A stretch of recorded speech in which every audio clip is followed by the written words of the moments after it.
Makanya kemudian ketika KIB tidak kunjung setuju dengan pencalonan Ganjar, maka terjadilah koalisi tengah sawah itu gitu ya.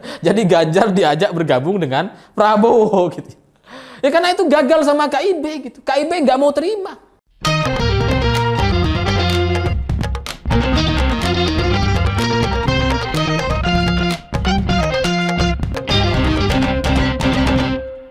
Selamat malam semuanya. Sampai hari ini ternyata masih banyak orang yang membahas terkait koalisi tengah sawah. Atau pertemuan antara Pak Jokowi, Prabowo, dan Ganjar di salah satu sawah di Jawa Tengah kemarin. Karena dengan pertemuan ini, banyak orang meyakini bahwa ini adalah sebuah perjodohan politik untuk menggabungkan antara Ganjar dengan Prabowo. Ya tentu saja dengan keyakinan masing-masing. Relawan Ganjar yakin bahwa Ganjar adalah capresnya, sementara relawan Prabowo yakin bahwa Ganjar adalah cawapresnya. Tapi pada intinya dari dua kubu ini mereka sama-sama meyakini bahwa ini adalah sebuah perjodohan politik agar Ganjar dan Prabowo itu bisa sama-sama maju di Pilpres 2024 sebagai sebuah pasangan capres dan cawapres. Ya terserah siapa capres, siapa cawapres itu mereka masih berdebat. Dan bahkan kemarin ketika Ibu Megawati datang ke istana pada hari Sabtu sore gitu ya, mereka kemudian juga meyakini bahwa kedatangan Ibu Megawati ke istana bertemu dengan Presiden Jokowi selama 3 jam itu adalah sebagai sebuah bentuk restu atau persetujuan perjodohan politik ini. Atau sebuah restu bahwa Prabowo dan Ganjar ini bisa disatukan. Nggak tahu itu keyakinan dari mana saya nggak ngerti, tapi dari sisi pertemuan secara harinya memang pertemuan Pak Jokowi dengan Ibu Mega di istana itu ya terjadi setelah pertemuan di tengah sawah-sawah itu. Tapi bagi saya pribadi sebenarnya yang menarik adalah dampak atau efek selanjutnya dari pertemuan 3 jam di istana itu, karena setelah Pak Jokowi bertemu dengan Ibu Megawati di istana selama 3 jam, keesokan harinya itu terjadi perubahan jadwal. Ya karena hari Sabtu Ibu Mega datang ke istana bertemu dengan Pak Jokowi selama 3 jam, hari Ahadnya atau hari Minggu sebenarnya Pak Jokowi dan Ibu Mega itu bisa sama-sama satu panggung di GBK terkait hari ulang tahun Undang-Undang Desa, karena keduanya sama-sama diundang dalam acara ini dan bahkan wajahnya Pak Jokowi itu sudah ada dalam banner yang terpasang di banyak sudut di GBK. Tapi pada hari Ahadnya ternyata Pak Jokowi nggak datang. Nggak tahu apakah ini ada efek dari pertemuan dari 3 jam sore kemarin gitu ya. Atau karena apa? Karena hari Minggu kan nggak ada acara kenegaraan dan Presiden juga kayaknya nggak ada acara keluarga pada hari Minggu kemarin. Ya nggak tahu kenapa kemudian Pak Jokowi memilih untuk nggak hadir. Karena sebenarnya kalau saya tanya kepada teman-teman panitia, ternyata mereka sudah sempat koordinasi dengan Pas Pampres dan mereka ingin melakukan steril pada jam 5 dini hari sebelum acara. Tapi pada akhirnya Pak Jokowi batal datang atau nggak jadi datang ke GBK. Dan dari panggung GBK ini, saya melihat ada satu yang paling menarik dan paling mencolok gitu. Karena kalau Pak Luhut datang, Ibu Megawati datang, Pak Tito Karnavian dan Budiman Sujatmiko sebagai inisiator Undang-Undang Desa datang gitu ya. Itu wajar karena muka mereka emang sudah dipasang tuh di mana-mana di banner di GBK gitu ya. Tapi ada satu sosok yang tiba-tiba muncul dan ini nggak ada dalam agenda. Yaitu adalah Gubernur Jawa Timur Ibu Khofifah. Ini gimana ini? Tiba-tiba datang gitu ya. Dan setelah saya coba tanya-tanya kepada teman-teman yang ada di Jakarta, ternyata Ibu Khofifah ini datang ke acara itu bersama dengan Pak Luhut bin Sarpanjaitan. Jadi dari pertemuan ini semacam sebuah pertemuan dua kingmaker antara Ibu Mega dengan Pak Luhut. Yang sama-sama bawa anak buahnya gitu. Ibu Mega bawa Budiman, Pak Luhut bawa Khofifah. Ya karena Pak Jokowi nggak datang. Kalau Pak Jokowi datang mungkin Bu Khofifah nggak usah datang gitu ya. Karena Pak Jokowi sama Pak Luhut gitu kan. Tapi ya itu menarik sih gitu. Jadi dari pertemuan di GBK itu dengan batalnya Presiden datang ke GBK dan kemudian tiba-tiba muncul sosok Khofifah, minimal ini mengkonfirmasi bahwa Khofifah tidak bisa maju sebagai cawapres bersama Anies Baswedan. Ya karena itu kan yang diharapkan sama Nasdem dan Surya Paloh gitu ya. Ternyata nggak bisa karena Bu Khofifah sudah sama Pak Luhut. Dan yang nggak tahu apakah ini juga bagian dari perjodohan politik di atas panggung gitu ya. Ya kalau Pak Jokowi dengan Prabowo dan Ganjar di tengah-tengah sawah, Bu Mega di atas panggung bersama Pak Luhut. Sama Budiman dan Khofifah gitu. Tapi terkait perjodohan di tengah sawah itu memang cukup menarik karena teman saya sudah ada yang dukung Prabowo gitu ya. Ya ada banyak lah teman-teman relawan Jokowi yang sudah lebih dulu bergabung dengan Prabowo. Itu pada intinya mereka menanyakan satu hal atau meyakini satu hal di mana Prabowo itu bisa jadi cawapres menurut mereka gitu ya. Dan saya juga sering dengar tuh dari teman-teman bahwa kalau Prabowo bisa saja menerima tawaran presiden untuk maju sebagai menteri gitu ya, menerima sebagai menteri, masa iya dia nggak mau sebagai cawapres sih? Masa dia nggak mau sebagai wakil presiden sih? Banyak orang meyakini itu bahwa Prabowo bisa maju sebagai cawapres, sementara capresnya adalah Ganjar. Saya nggak ngerti gitu. Padahal dua hal ini, cawapres dengan menteri, itu adalah dua kuasa yang berbeda. Prabowo bisa jadi menteri, itu gara-gara presidennya adalah Pak Jokowi. Dan Pak Jokowi lah yang membuka ruang itu atau menawarkan posisi menteri. Jadi Pak Jokowi punya kuasa untuk menawarkan. Yang akhirnya kemudian diterima atau diambil sama Prabowo. Sementara untuk posisi capres-cawapres, ini kan yang diusung sama partai politik. Sementara yang menjadi ketua partai Gerindra itu bukan Pak Jokowi, tapi Prabowo Subianto. Jadi ya terserah Prabowo sebenarnya untuk maju sebagai capres atau cawapres. Dan kalau Prabowo punya kuasa di Gerindra sebagai ketua umum partai gitu ya, saya nggak yakin tuh bahwa dia mau maju sebagai cawapresnya. Ya karena kan yang punya kuasa dia.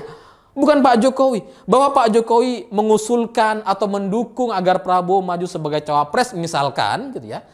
Tapi kan tetap saja itu bukan kuasa Pak Jokowi gitu. Karena Pilpres 2024 itu kan dipilih oleh masyarakat Indonesia gitu. Ini pertarungan terbuka gitu. Jadi ya saya nggak meyakini bahwa Prabowo akan mau maju sebagai cawapres Pak Ganjar gitu. Jadi buat teman-teman yang sudah ada di relawan Prabowo gitu ya, Saya nggak tahu kenapa kalian meyakini bahwa Prabowo bisa maju sebagai cawapres.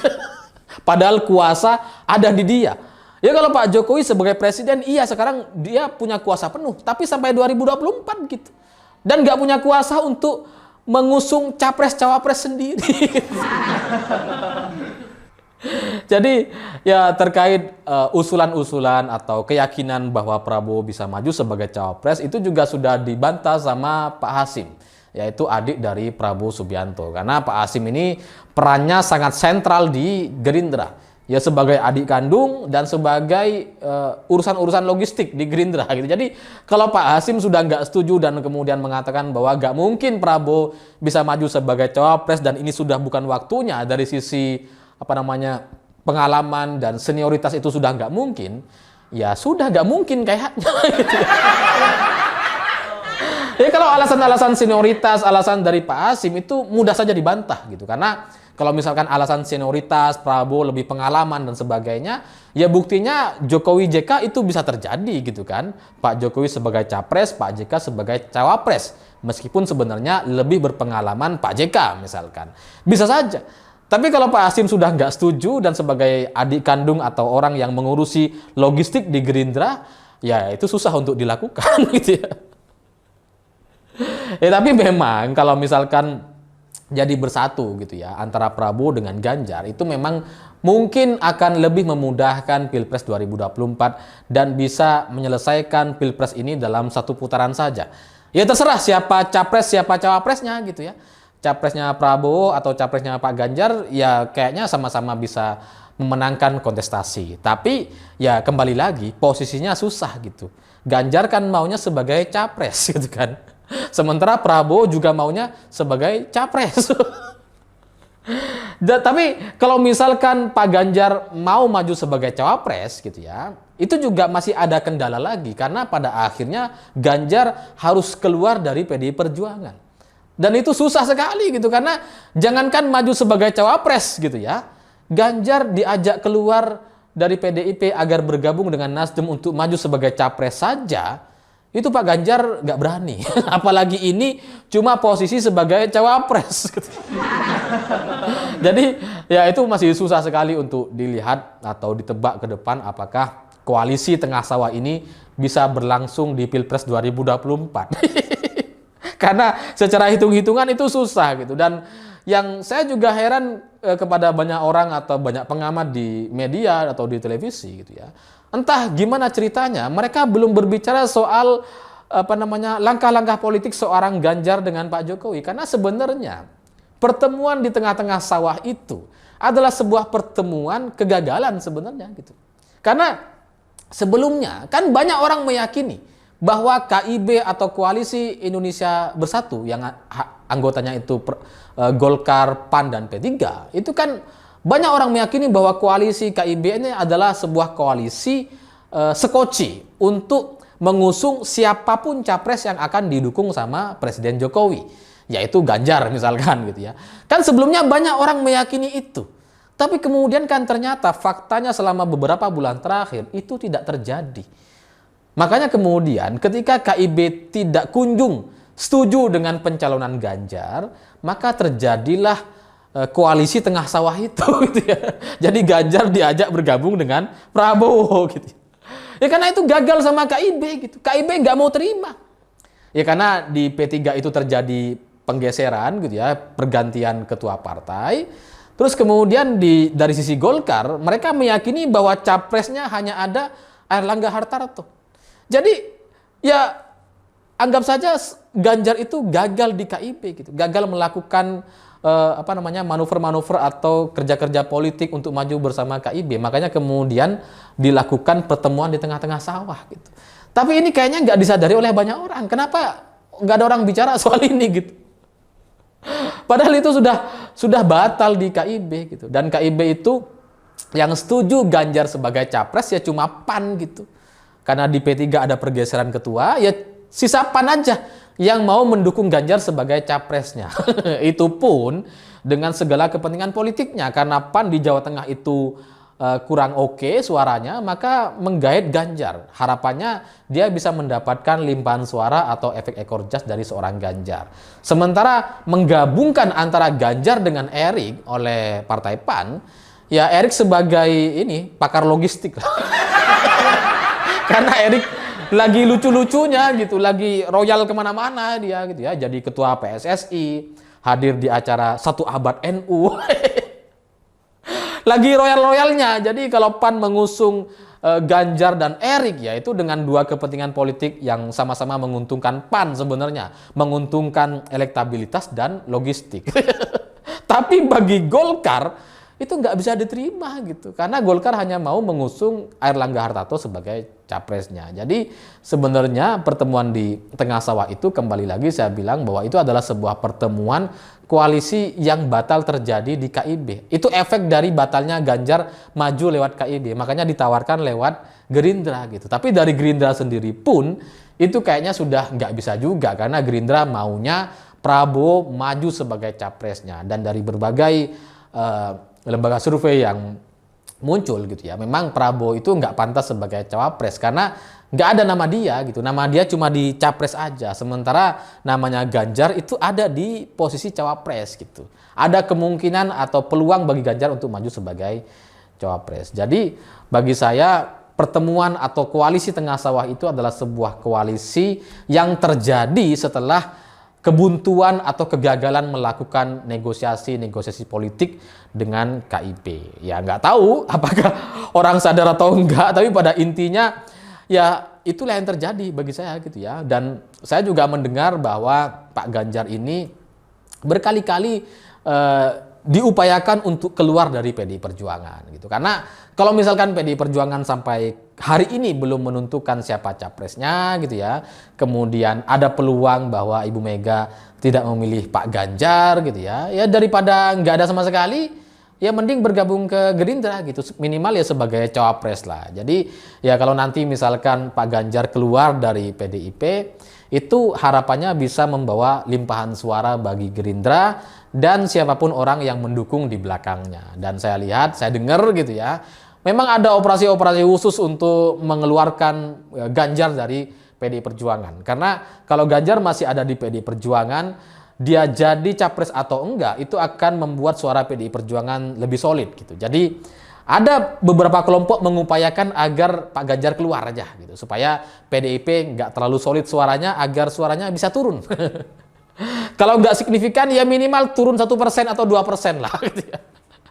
Dan saya dengar yang melakukan agenda-agenda atau operasi politik ini juga adalah teman-teman relawan titik-titik.